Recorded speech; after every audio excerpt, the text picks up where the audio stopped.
میں اس وقت موجود ہوں ہمارے ایک دلیر، ہمارے نڈر کپتان کے دلیر ٹائیگر، ہمارے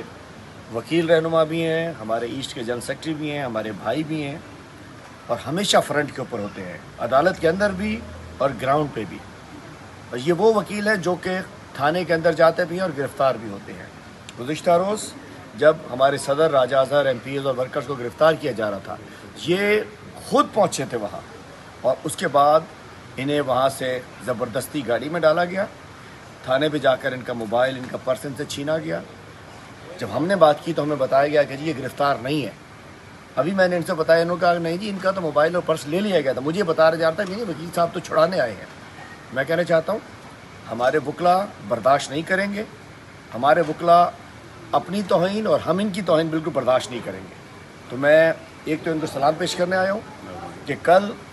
انہوں نے، یہ ہمیشہ آگے رہتے ہیں، کل بھی انہوں نے یہ اس کے بعد یہ نہیں آنا چاہ رہے تھے، یہ دوبارہ یہ کہتے ہیں مجھے تھانے سے نکلنا نہیں ہے، میری اپنی وکلا برادری، ہم بھی ان کی برادری ہیں، لیکن ہم نذیر اللہ خان صاحب کو پوری پاکستان تحریک انصاف سندھ کی جانب سے ان کو سلام پیش کرتے ہیں۔ میں ان کے گھر پہ آیا تھا کہ آپ کی قربانیاں ہمیں یاد رہیں گی، اور انشاءاللہ آپ ہی لوگ ہمارا مستقبل ہے، آپ انشاءاللہ اگلی اسمبلیوں میں ہم آپ کو دیکھنا چاہتے ہیں انشاءاللہ۔